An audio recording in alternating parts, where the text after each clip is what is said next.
Before we leave the issue of petroleum and oil production, Nigeria produces less than 3% of the world's supply. Saudi Arabia, for example, produces about 13%. And Saudi Arabia, the biggest producer, says it will not cut oil production even if it costs $20. If it gets that bad, what would it mean for the Nigerian economy? Well, it will be more than tightening of the belt. As I always say, this is all our fault. We should be close to the Saudi Arabia stance, if you like, if we have been prudent all along. For now, for one thing, I remember from high school even, in those days, we were told all the multiple derivatives from oil and gas. We should have diversified long ago. Before the oil, we had all these multiple products, grains, forestry products, solid minerals. That's also the basis for such a large economy. So this thing should have come down to a much smaller proportion in terms of our dependence. But that not being the case, if it gets down to 20, even though 20 is higher than what it was when I was First Minister of Finance in 1985, oil, we're talking about 8, 9, 10, you know. Those are different relative prices. Of course, you have to adjust for exchange rate and all that. But we are so blessed with a broad basket of resources. It will require a lot of adroit management, and as I said, adroit leveraging, and also reordering our priorities. But I'm sure we probably can't just survive. But depending on how fast it goes down too, if it goes down too fast, it's much more difficult to manage than if it is going down gradually. If you ask me, I wouldn't think it will get that far down. Never mind what they are saying. Of course, their whole purpose is to make sure that new suppliers don't burst into the scene with shale oil and other cheap sources of energy. Because as long as oil is cheap, those ones are difficult to maintain economically. And that's really the objective, not to drive it down to 20 or even 40. I don't think they will do that. But if it's going to go down, then there must be other things happening in the geopolitical situation around the world. So nobody will be able to help themselves when it gets to that kind of thing. There will be other factors that must be driving it down. You know, technology, new entrants, decline in world demand. You know, which is possible. If half of current users are put out of action because of civil strife or other considerations, those will be the factors. They will not be things that are purely coming out of the oil sector itself.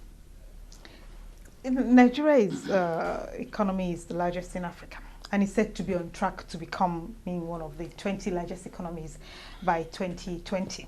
What sectors of the Nigerian economy will champion this growth? Because as we also said, as we all know, although much has been made of Nigeria's status as a major exporter, oil revenues still account for about 11% of official GDP, and I'm told that it drops to about 8% when the informal sector is considered. Well, you know, when you look at the rebased GDP, of course you can see that we have huge gaps. What is interesting is that despite the huge gaps, despite the relative inefficiency in the use of our resources so far, but the sheer breadth and the sheer height of the oil regime for over 2 decades now is what has accounted for this. But we've talked about the communication sector. But okay, let's go back to the agricultural sector. I've heard people say that, oh, agriculture still contributes 60%. That is not necessarily a good thing. It doesn't mean that, you know. But what it says is that there are so many other sectors. Agriculture should be going down to about 20%. Not because it is declining, but because the non-agricultural sectors are growing so much faster.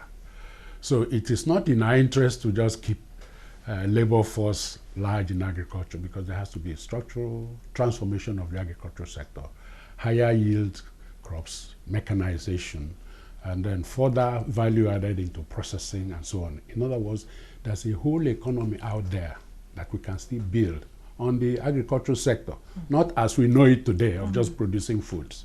There's a whole economy and the services and all the infrastructure pertaining to such if you call it secondary processing, that will come into place in agriculture. Look at our infrastructures, the major ones, power, power is still in the doldrums, as far as I can see, as far as anybody can see. There's so much more to go in the power sector.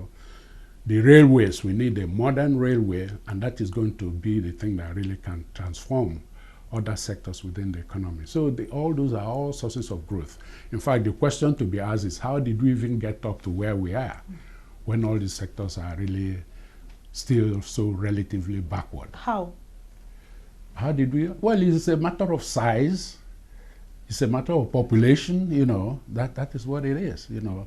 Little productivities add up to quite a lot, but by the time you begin to increase those productivities by 7, 10, 12%, you can have a massive this thing. So as far as I'm concerned, it's not joining the 20. We should have probably been there 20 years ago. That's what the rebasing says, that we should have really been there a long time ago. We should really be driving down to the top 10, but there is so much that has to be done in terms of science and technology, education and health, and the overall infrastructure for us to get there. So those are going to be the sources, those are the potential sources of high growth, quite outside the oil sector. Of course, the oil sector is important, providing you with ready cash and other things as you now expand the oil sector into the petrochemicals and aromatics and so many zillions practically of byproducts that should be coming out of that oil and gas sector. So you can look at the sources of growth that are all around us because we haven't really done that much with what we have. You are one of the early supporters of a national conference idea. Yes. Are you happy with the outcome? Well, what is the outcome? That is the question now. No, I was very supportive. My main point was, I said, we've had all our former presidents who are always leery about, particularly with the way some of us who are, of course, straddling both sides, very much involved with civil society advocates. I felt very strongly, and I was always there with my colleagues, that now that we have somebody there who say, okay, never mind how you got to that decision, who says, yeah, you know, the people should decide, it's time for us to sit down and really be able to say at the end of the day, we the Nigerians haven't decided this and that and that, we now want to do this. But one of my disappointments, you might construe as unrealistic, I thought this should have been an opportunity for us to clean the whole deck, start from scratch. I was just asked a question like that a few moments ago, and I thought you start from the local government level. What is appropriate for a local government governance in terms of viability and resource spread and management of the various basic resources for the community. From there, how many states will seem appropriate? From there, how many regions? But it will require those who really can just forget the recent history and all that is attaching to that history to say, this is a chance to build a modern new Nigeria. But of course, this is too utopia or unrealistic, because people have to talk about their recent experiences and all the joking between the already stratified major groups and so on and so forth. So we were not really looking at the whole board. So from that standpoint, I thought we could have done better than we possibly could have done. I've often heard people blame government for all the woes of society, but are the followers blameless? Certainly not. I mean, it's just a continuum. The leaders are emerging from the followers anywhere. You see what I'm saying? So you see, you get into the areas where we really can come up with smart, quick answers. We need to give more thought to that process of leadership formation, because that is it. A leadership that goes out of its way to encourage the follower to question, to follow, to know what is happening. You know, not a leader that gets into the office and a curtain is drawn and the very people that were appealed to vote for are kept out there in the sun and told your guy is not around or whatever is the case. So, and the leadership that also, I used to get a laugh when people would think you are acting so ordinarily. Oh, you don't have your sirens, you don't have your police following you, you don't have this and that retinue and so on and so forth. So it's a way the leaders have put up this air for so long that the people who are at a disadvantage by those airs are in fact demanding that you must display those airs for them to feel that you are really in charge. So you can see that the leaders contribute, but also the followers contribute. In some parts of the world, people are much more demanding, as you can see. People have said that, well, you can talk about the Arab Spring, but it's not going to happen down here or something. Well, what I would tell them, when it happens here, people will be shocked because it may be much more desperate, it might be much more unrelenting than what we've seen so far. So everybody has a part to play. So we should go back to our communities to contribute to this quest for being involved, to question, to feel that he's there for now, you could be there. So you should know what they're doing. You should find out, this notion that at the local government level, the money comes down, they sit around, they share it. Whenever I hear it, it sounds so bizarre. So, but then when you visit some of these places where you see the grass growing in the local government, nobody bothers to even clean up the inside of the local government offices. You know that maybe there's more truth to it than you would have ever thought, that they just bring in money and share it. But people should say, look at our roads. But what do you see them discussing is how they are going to be the next secretary for works or secretary for this and that, so they can enjoy those perquisites. Not how to knock their butts and have them do what they should do.